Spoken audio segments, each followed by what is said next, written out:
हिंदवी स्वराज्याचे संस्थापक राजे छत्रपती शिवराय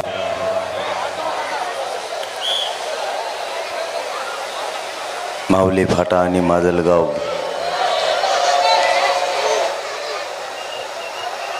तालुक्यातील आणि नगर येथील जमलेल्या माझ्या तमाम मराठा बांधवांना माझा मानाचा जय शिवराय.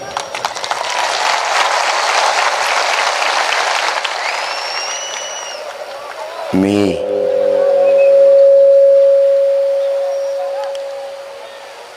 तब्येत व्यवस्थित नसल्यामुळे जास्त बोलू शकणार नाही. जितकं शक्य आहे तितकं बोलत राहील.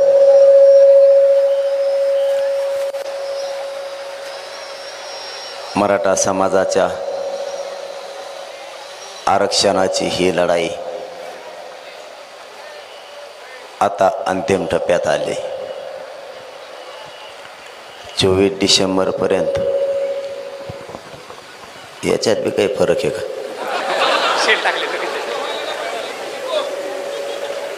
अवघडच कार्यक्रम करू काय सुरू मग?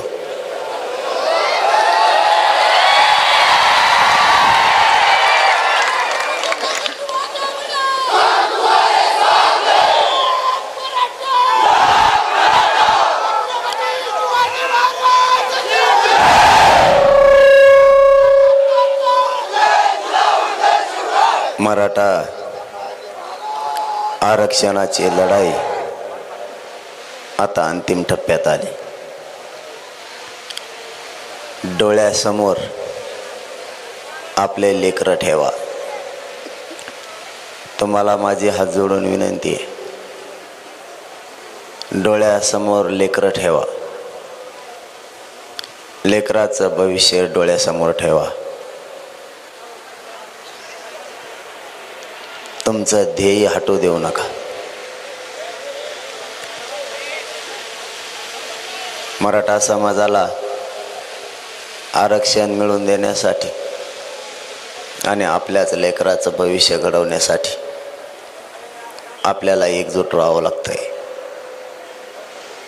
काही झालं तरी हरकत नाही, परंतु पुढच्या पिढ्या या आरक्षणापायी आता बर्बाद होता कामा नये.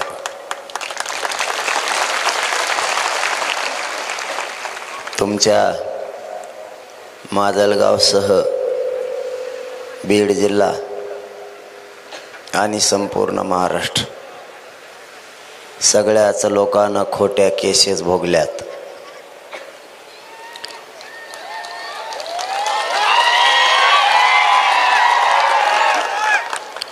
मायबापा हो,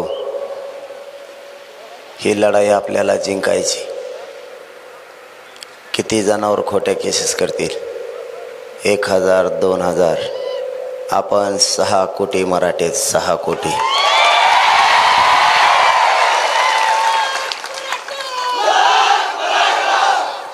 कोणचा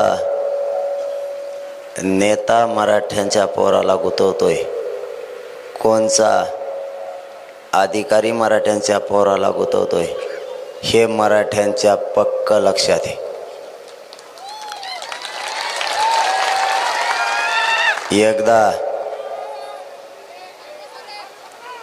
एकदा फक्त आरक्षण मिळू द्या, यांचा सगळ्यांचा हिशोब चुकता होणार.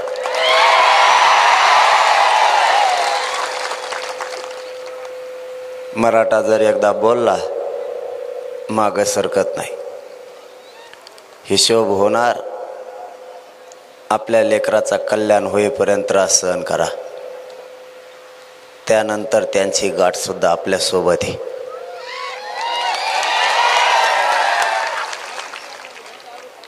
मराठ्यांचा आरक्षणाचा विषय आता अंतिम टप्प्यात आलाय. आरक्षणाचा टप्पा आणि मराठा आरक्षणाचा विजय अंतिम टप्प्यात आलाय. तुम्हाला माझी कळकळीची विनंती, एकजूट फुटून देऊ नका. राजकीय नेते आपल्यात गैरसमज करतील, आपल्यात संभ्रम निर्माण करतील. संभ्रम निर्माण होऊ देऊ नका. कारण इथं तुमच्या लेकराच्या अस्तित्वाचा प्रश्न आहे. आपण सगळ्या पक्षाच्या नेत्याला मोठं केलं. आज आपल्या लेकराला गरज लागली, कोणी मदतीला यायला तयार नाही, हे लक्षात असू द्या. ज्यांना आपण मोठं केलं ते आपल्याशी बेईमान झाले. आपल्या लेकराच्या मदतीला यायला कोणी नाही राहिलं. आपली लढाई आपल्याच गोरगरीब मराठ्यांना लढावी लागणार आहे. आपल्याला आशा होती, ज्या नेत्याला आपल्या बापदाद्याने मोठं केलं, जे 70-75 वर्षात पक्ष मोठे झाले, त्या पक्षातले जेवढे नेते आपल्या बापदाद्याने मोठे केले, ते कधी काळी आपल्या लेकराच्या मदतीला येतील म्हणून मोठे केले. आज त्यांना आपल्या गोरगरिबाच्या जीवावर आपणच मोठं केलं म्हणून त्यांना पैशाची इतकी मस्ती आली की त्यांना गोरगरीब मराठ्यांचे लेकरंसुद्धा दिसायला तयार नाहीत. मराठ्यांनी जर मनावर घेतलं तर त्यांची मस्ती उतरायला सुद्धा मराठ्यांना वेळ लागणार नाही.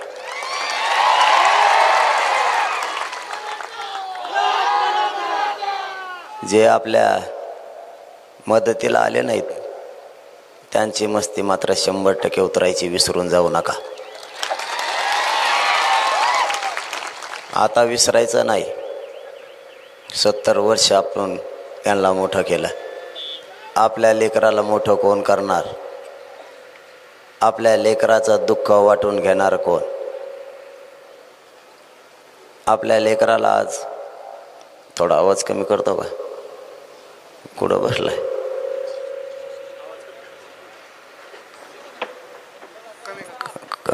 ते जरा खणकत आहे जास्तच. या नेत्यांना आपल्या बापदाद्यांनी खूप मोठं केलं, सगळ्याच पक्षातल्या, महाराष्ट्रातल्या. तुम्हाला माझी विनंती आहे, आपल्या संभ्रम निर्माण करतील, संभ्रम निर्माण होऊ देऊ नका. त्यांच्या राजकीय फायद्यासाठी ते आपल्यात फूट पाडायचा प्रयत्न करतील. फूट पडू देऊ नका.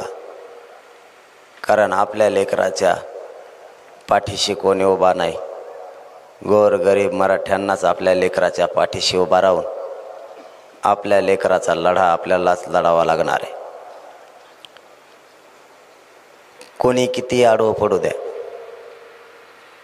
माजी सरकारला या माजलगावमधील माऊली फाट्याहून मुख्यमंत्री आणि उपमुख्यमंत्री दोनही यांना विनंती आहे, जर तुम्ही त्या छगन भुजबळचा ऐकून मराठ्यावर जर अन्याय केला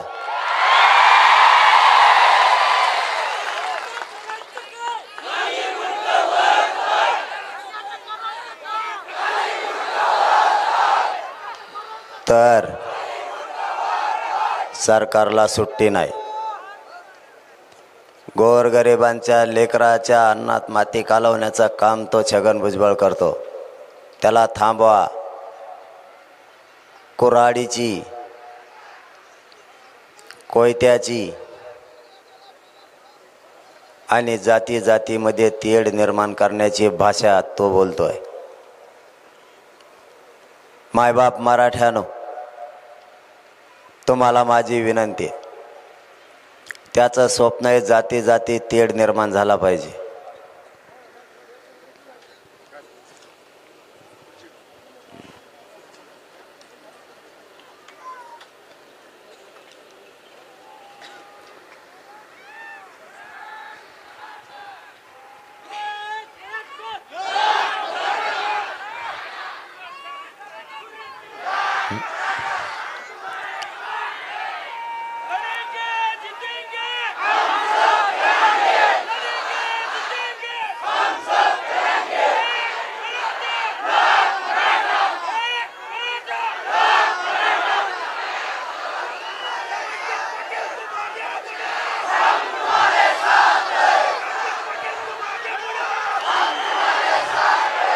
त्याची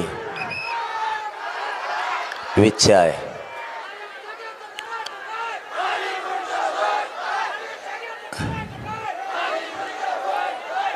मराठा समाजात आणि सामान्य ओबीसी बांधवात भांडणं लावायची हे त्याचं स्वप्न आहे. तुम्हाला माझी हात जोडून विनंती,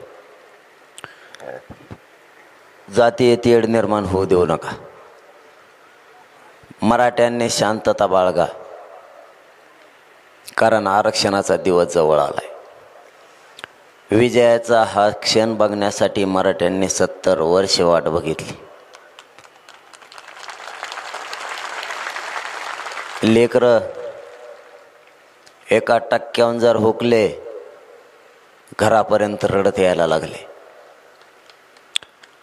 आईबापानं कष्ट करून पोरं शिकवायचे आणि आईबापानं स्वप्न बघायचं,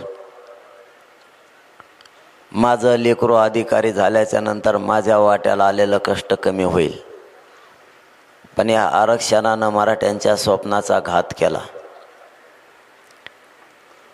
आणि पोरं लाखोच्या संख्येनं सुशिक्षित बेकार झाले. माझी या मराठा समाजाला विनंती आहे, विजयाचा क्षण जवळ आलाय.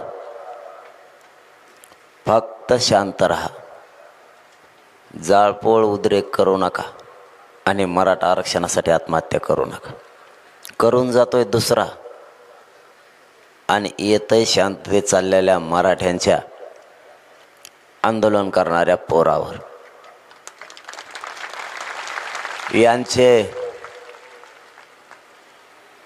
यांचे कार्यालय यांनीच जाळले एकामेकाचे.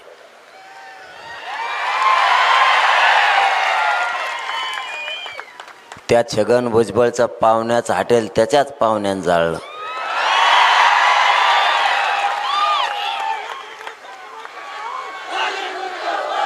आणि नाव मात्र आणि बदनाम आंदोलन हे मराठ्यांचं केलं.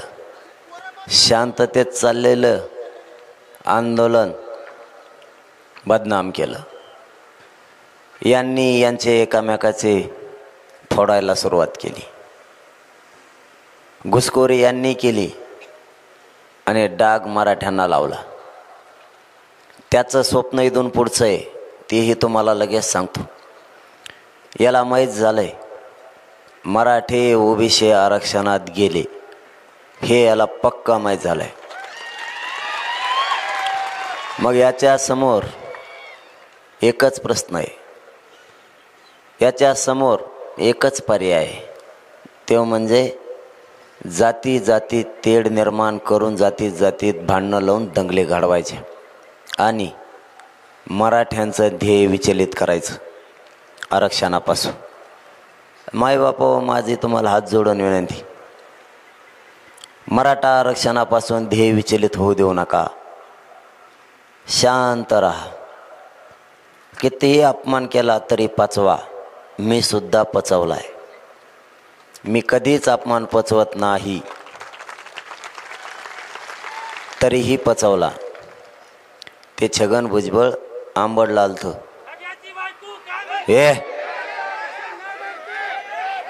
हे बघा, बाकीचं ठीक आहे, परंतु माता माऊली ही माता माऊली. आपल्यावर संस्कार मराठीच्यात, महिलाचा आदर करायचा. आणि त्याला नीट करायला मी पक्का आहे, काही टेन्शन घेऊ नका तुम्ही. माझी आत्ता तब्येत या 2-4 दिवसात मला फक्त साथ द्या ना, नाही तर मी समर्थ आहे त्याला नीट करायला. तुम्ही काळजी नका करू तिची. हे 17 दिवस पहिलं उपोषण चाललं आणि नंतर 9 दिवस. त्यामुळं मायबापा हो, माझं शरीर मला सध्या साथ नाही देत. मी माझं पूर्ण जीवन या मराठा समाजासाठी अर्पण केलेलं आहे.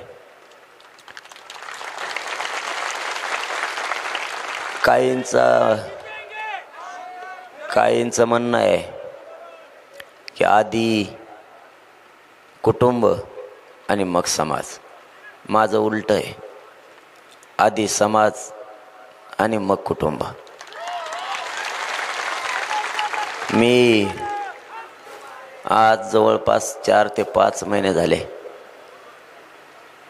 आणखीन घराचा उंबराही चढलो नाही, चढणार सुद्धा नाही आरक्षण मिळेपर्यंत. त्यामुळं महिलांच्या बाबतचं नाही बोलायचं आपण, कारण आपल्यावर स्वराज्याचे संस्कार आहेत, छत्रपतींचे संस्कार आहेत. त्याला नीट करायला आपण मराठी कमजोर नाही आहेत, समर्थ आहेत. फक्त त्यांचा गैरसमज झाला आहे, तो निघाला तर बरं होईल. त्यांना असं वाटतंय की मराठा यांच्यात आपण फूट पाडू, पण त्यांच्या हे डोक्यात नाही, त्यांचा गोड गैरसमज निघाला तयार नाही की पूर्वीचा मराठा आता राहिला नाही. स्वतःच्या लेकरासाठी करोडोच्या संख्येनं महाराष्ट्रातल्या कानाकोपऱ्यातला मराठा समाज एकत्र आलाय. तो आता आरक्षण घेऊनच थांबणार आहे, कोणालाही मानणार नाही. मराठा समाजानं ज्यांना मोठं केलं त्या नेत्याला सुद्धा पायाखाली तोडवायला मराठी कमी जास्त मागं पुढं बघणार नाहीत. आमच्या लेकराचं वाटोळं होताना आम्ही डोळे देखता नाही बघू शकत. आम्ही उघड्या डोळ्यानं आमच्या लेकराचं होणार अन्याय नाही बघू शकत. मायबापा यांनी मला दुश्मन मानायला सुरुवात केली. मी अशी काय चूक केली की हे मला दुश्मन मानायला लागले. मी मराठा समाजाच्या लेकरांसाठी आरक्षणाची मागणी केली. मी मराठा समाजाच्या लेकराच्या वेदना मांडल्या. मी मराठा समाजाचं लेकराचं 1% जर हुकलं तर आयुष्य उद्ध्वस्त व्हायला लागलं हे मांडलं. कायदेशीर मार्गानं मराठ्याला आरक्षण मिळतंय ते मागितलं. माझा प्रॉब्लेम एवढाच आहे, मी त्यांना मॅनेज होत नाही आणि पद पण घेत नाही. तुम्ही जर यामुळं मला शत्रू मानत असाल तर मी तुम्हाला भेट सुद्धा नाही आणि मोजीत सुद्धा नाही.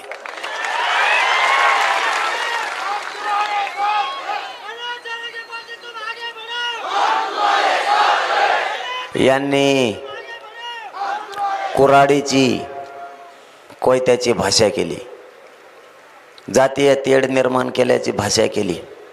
तुम्ही फक्त शांत राहा. यांना माहीत नाही हो मराठ्याच्या हातात सुद्धा दंडुके असतात म्हणून. पण आम्हाला ते करायचं नाही, कारण आमच्या लेकरांना 70 वर्षे आरक्षणाची वाट बघितली ना आता कुठं विजयाचा क्षण जवळ आलाय. म्हणून शांत राहा. तुम्हाला पुन्हा एकदा आव्हान आहे माझं, फक्त आरक्षण मिळूस तर शांत राहा. एकदा मिळालं की त्याच्यात किती दम आहे मला एकदा बघायचं आहे. जाता फक्त आरक्षण मिळूस तर शांत राहा. यांनी उभं आयुष्य मराठ्यांविषयी गरळ ओकली, विष काढलं. मराठ्यांच्या लेकराच्या तोंडाला आलेला घास यांनीच याच्यात विष घालायचं काम केलं. मुख्यमंत्री आणि 2 उपमुख्यमंत्र्याला या मावले फाट्याहून माजलगावातून माझा जाहीर शेवटची विनंती आहे. त्याचा ऐकून जर तुम्ही मराठ्यांवर अन्याय केला तर तुम्हाला पुढचं आंदोलन जड जाईल हे लक्षात ठेवा. तुम्ही त्याचं ऐकून आमच्या गोरगरिबाच्या पोरावर केसेस दाखल करायला लागलात, खोटे गुन्हे दाखल करायला लागलात, याची किंमत तुम्हाला मोजावी लागणार आहे. तुम्ही 24 डिसेंबरपर्यंत आरक्षण जाहीर करू म्हणलात, जर तुम्ही नाही केलं तर मग मात्र तुमची फजिती खूप होणार आहे, हेही तुम्ही लक्षात ठेवा. कारण त्या छगन भुजबळने बोलायचं आणि आम्ही सहन करायचं असं होणार नाही. आम्हालाही नाविलाजानं जशाच तसं उत्तर द्यावं लागेल याची सरकारने काळजी घ्या. कारण तो वय झाल्यामुळं कुंकडं बरळतोय सध्या. त्याला सध्या सुचत नाही, त्याला खाल्लेलं पचाना बी. जेलमध्ये कांदे खातो म्हणला वा कांदे खातो. काय मग गोणी भर एकटाच. काय बोलावं कळत नाही, आपलं वय काय झालं काय नाही. मला म्हणतो त्याला काय माहीत, मये केस कशाने पांढरे झालेत. म्या 13 वर्ष सामाजिक काम केलं म्हणून मये केस पांढरे झाले. आणि टकोऱ्यावर हात फिरत आणि टकोऱ्यावर एक बी केस नाही. येडपट सगळ्या दुनियाचं. त्याला काय बोलावं वयाने कळाना. आपण घटनेच्या पदावर बसलो, आपण कायद्याच्या पदावर बसलो. 40-45 वर्ष आपल्याला प्रशासनाचा अनुभव आहे. आपण कायदा पायदळी नाही तोडवला पाहिजे याची काळजी त्याने घ्यायला पाहिजे. कारण ज्या माणसानं संविधानाची शपथ घेतली ना, त्याच्याकडं राज्याचं पालकत्व असतं. त्याला एका जातीकडून नाही ओढता येत. पण हे एका जातीकडून ओढतं. ओबीसीमध्ये ज्या छोट्या जाती आहेत त्यांना सुद्धा हा खाऊन देत नाही. बरं झालं धनगर बांधव आणि वंजारा बांधव यांच्यापासून वेगळे झाले आणि त्यांनी NT आणि VJNTमध्ये आरक्षण घेतलं नसतं, त्यांना सुद्धा याने खाऊन दिलं नसतं. यांच्यातल्या 47 जाती छोट्या छोट्या बाहेर पडायच्या मानायला लागल्यात. त्यांचं सरळ म्हणणं आहे, हा आम्हाला आरक्षण खाऊ देत नाही आणि महामंडळ ओबीसीचं सुद्धा खाऊ देत नाही. एकटा 80% महामंडळ खातो तरी काय काय याची यालाच माहीत. खातो तर असं याला सुचत सुद्धा नाही काय खावा ती. ह्या वयात पचत नसतं, लय बाऱ्या जावं लागतं.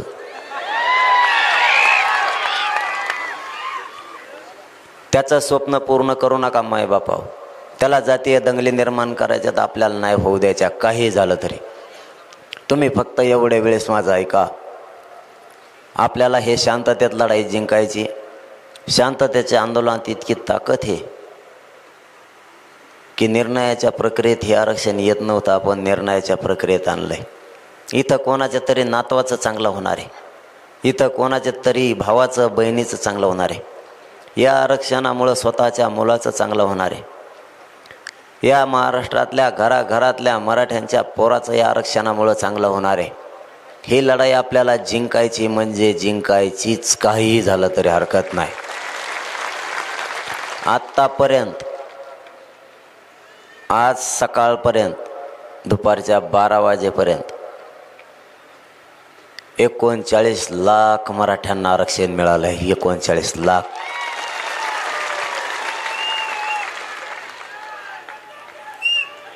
एवढ्या नोंदी सापडल्यात. आता सरकारचं आपलं असं ठरलेलं आहे, महाराष्ट्रातल्या सरसकट मराठ्यांना आरक्षण देण्यासाठी, सरसकट महाराष्ट्रातल्या मराठा समाजाला आरक्षण देण्यासाठी याच नोंदीचा अहवाल घेऊन 24 डिसेंबरपर्यंत कायदा पारित करायचा आणि महाराष्ट्रातल्या सरसकट मराठ्यांना आरक्षण द्यायचं असं सरकारचं आपलं ठरलेलं आहे. त्यामुळं 24 डिसेंबरला 100% मराठ्यांना आरक्षण मिळणार, यात काहीच शंका नाही. आणि जर नाहीच मिळालं, यांनी जर 24 डिसेंबरपर्यंत आपल्याला आरक्षण नाही दिलं तर 17 डिसेंबरला आपण अंतरवालीला बैठक लावली. 24 डिसेंबरच्या नंतर आंदोलनाची भूमिका काय? कारण मी माझ्या मायबाप मराठा समाजाला विचारल्याशिवाय एक पाऊलही पुढे उचलत नाही. ज्या समाजाला मी मायबाप मानलं त्या अर्थी या समाजाचं माझं मायलेकराचं नातं झालं. आणि मायबापाशी गद्दारी करणारी पैदास माझी नाही. मराठा समाजाला विश्वासात घेऊन त्याची रणनीती आपल्याला चांगल्या प्रकारे आखावी लागणार आहे. नुसतेच उठले आणि पळालं याने मराठ्यांना यश नाही प्राप्त होणार. कधी मागं सरकायचं, कधी पुढं जायचं, कोणत्या वेळेस थांबायचं, कोणत्या वेळेस ताणायचं आणि कोणत्या वेळेस योग्य निर्णय घेऊन विजयाचा गुलाल उधळायचा हे माणसाला समजलं पाहिजे. मराठ्यांनी 70 वर्षे आरक्षणाची अमृतासारखी वाट बघितली. आरक्षण असूनही मराठ्याला दिलं नाही. पण आता हा आरक्षण मिळवण्याचा क्षण जवळ आला आहे.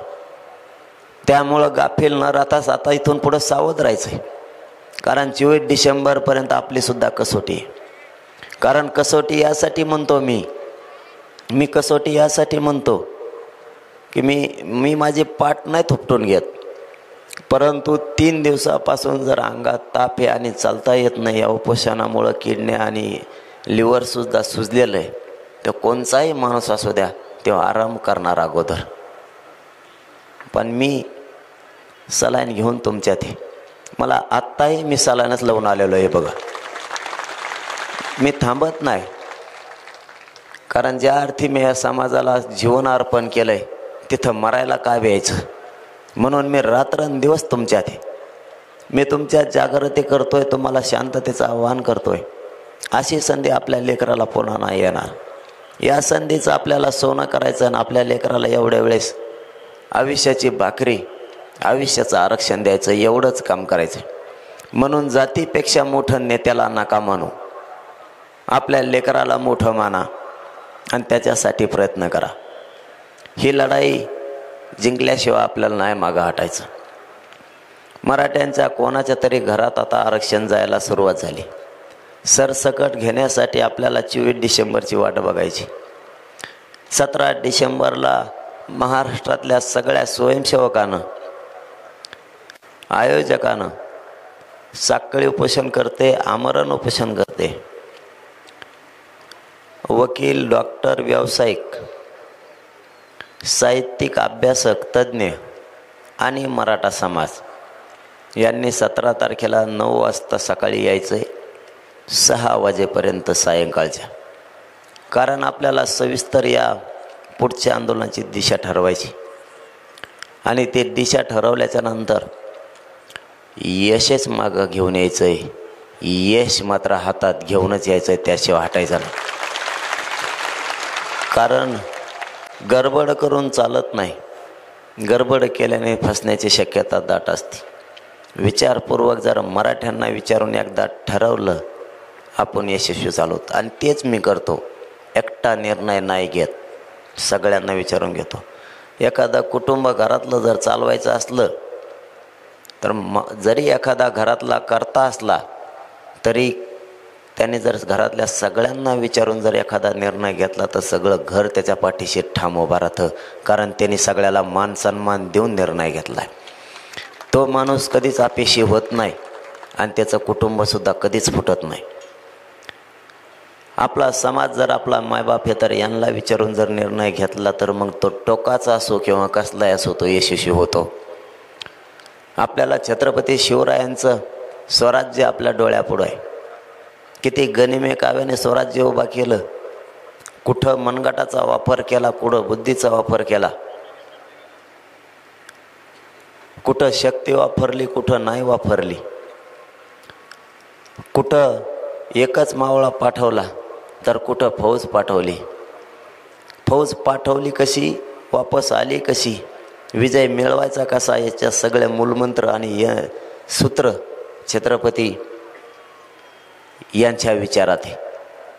त्यामुळं आपण विचार करताना सारासार सगळा विचार करायचा. देशात आंदोलनं झाले किती, कोणचे आंदोलन यशस्वी झाले, महाराष्ट्रात आंदोलनं झाले किती, ते किती यशस्वी झाले, त्यातले कोणचे फसले, देशातले कोणचे आंदोलन फसले, ते कशामुळं फसले. कोणी नेत्याला जवळ केलं म्हणून आंदोलन फसलं, कोणी नेत्याला जवळ केलं म्हणून त्याचं आंदोलन यशस्वी झालं. जनता मागं आली तरी काय यशस्वी झाले नाही, किंवा जनता न येता काय यशस्वी झालं, याचा सगळा सारासार विचार करून कोणाचं आंदोलन कोणामुळं फुटलं, कशाच्या आमिषावर फुटलं, फोडलं कोणी, जवळच्याने फोडलं की लांबच्याने फोडलं, याचा पूर्ण अभ्यास करून आपलं हे 2023चं मराठ्यांचं आंदोलन सुरू आहे म्हणून यशस्वी झालंय. याला अपयश येऊ शकत नाही. याला छत्रपती एकूण देशातल्या सगळ्या आंदोलनाचा विचार याला जोडलाय आणि याला दुसरी जोड दिली छत्रपती शिवरायांच्या गनिमी काव्याची आणि स्वराज्याची, म्हणून हे आंदोलन यशस्वी व्हायला लागलंय. मला खूप षडयंत्र टाकून डावात फसवण्याचा प्रयत्न यांनी केला. यांनी मला शत्रूही मानलं मी मॅनेज होत नाही म्हणून. कारण ज्या समाजाला आता मायबाप म्हणलं त्यांच्याशी गद्दारी आपण नाही करू शकत. यांनी जितके डाव टाकले तितके उधळून टाकायचं काम केलं. आणि तुम्हाला मायबाप सांगतो, हे माझं काहीच करू शकत नाहीत, काहीच करू शकत नाहीत. कारण माझ्याजवळ करण्यासारखं काहीच नाही. माझ्या घरावर सिमेंटाचे पत्रे आहेत, ते भंगारासुद्धा ऐकत नाहीत. ते मग काहीच करू शकत नाहीत. मला त्यांनी इतके डावं टाकले पण आपण सगळे उधळले. तुमच्या पायाला हात लावून माझी तुम्हाला एक विनंती, कारण मी जसा बोलन तसा मला त्रास व्हायला लागला. मला डॉक्टर सुट्टी पण देत नव्हती. पण मी म्हणलं आता समाज माझा थांबलाय, समाज मोठा आहे, मी नाही. मला समाजाचा आशीर्वाद घ्यायला जायला लागणार आहे. तुम्ही सुट्टी द्या. मात्र इथून मी संभाजीनगरला जाईल हॉस्पिटलला, पण मला आत्ता मात्र सुट्टी द्या. मी सकाळपासून तसाच तुमच्यात, कारण मी समाजापेक्षा माझ्या तब्येतीला नाही किंमत देत आणि देणारसुद्धा नाही. हा शब्द आहे माझा तुम्हाला. फक्त तुमच्या पायाला हात लावून तुम्हाला एक विनंती आहे माझी, काहीही झालं तरी आपल्यात फूट नका पडून देऊ. राजकारणी त्यांच्या फायद्यासाठी आपल्यात फूट पाडतील, फूट पडू देऊ नका. मला बोलायला त्रास होत असूनही मी तुमच्यात आलोय, कारण आपण आपलं अंतिम ध्येय या गोरगरीब मराठ्यांच्या लेकराला आरक्षण देऊन त्या गोरगरीब मराठ्यांच्या पोराच्या चेहऱ्यावर आनंदाने हसू बघायचंय. बस आपलं एवढंच स्वप्न आहे. माझी तुमच्याकडे एकच विनंती आहे, राजकारणी लोक त्यांच्या फायद्यासाठी तुमच्यात फूट पाडतील, फूट पडून देऊ नका. जर तुम्ही मतभेद करून फूट पाडली, तुमच्याच लेकराचं वाटोळं होणार आहे. पुन्हा 10-15 पिढ्या वायाला जाणार आहेत. नेत्याला मोठं करणारे आपण आहेत, तेव्हा आपल्याला मोठं करणारं नाही. कोणी काय 100 रुपयाचं तेल मीठ आपल्याला घेऊन देत नाही. आपलं आपल्यालाच करावं लागतं. आपले लेकरं मोठं करण्यासाठी एकजूट राहा, त्यांना जवळ करू नका. आणि जो नेता मराठा आरक्षणाच्या बाजूनं जाहीर बोलल तेव्हा आपला, बाकीच्यांना पायाजवळ सुद्धा उभा करू नका. आपल्या लेकराचा नाही तो कोणाचाच नाही, ह्या भूमिकेवर ठाम राहा. आणि दुसरं एक काम सांगतो तुम्हाला, महिलांनी महिलाची जागृती करा. गावागावात जाऊन गावाचे गाव पिंजून काढा. या माजलगाव आणि या माऊली फाट्याच्या परिसरातले शेकडो गाव पिंजून काढा. जर 24 डिसेंबरपर्यंत आरक्षण नाही दिलं आणि आपल्याला जर कधी काळी आंदोलन करायची गरज पडली तर या माजलगाव आणि माऊली फाट्याच्या परिसरात 20 किलोमीटरवर मराठ्याला उभा राहायला जागा नाही राहिली पाहिजे. एवढ्या ताकदीने एकत्र आहे. घराची घरं मावल्या हो जागे करा. घराघरात जाऊन, गावागावात जाऊन महिला जाग्या करा. तुम्ही शेतात काम करता, तुमचे लेकरं मोठे व्हावेत म्हणून. या आरक्षणामुळे सुद्धा तुमचेच लेकरं आयुष्यभर मोठे होणार आहेत. ते अधिकारी बनणार आहेत, सावलीत बसणार आहेत. तुमचं कष्ट कमी करायचं असेल तर लेकरं मोठे झाल्याशिवाय तुम्हाला पर्याय नाही. त्यामुळे आरक्षणातून तुमचे लेकरं मोठे होणार आहेत. हे आरक्षण घेण्यासाठी ताकदीनं सगळ्या कामाला लागा. महिलांनी महिला जाग्या करा.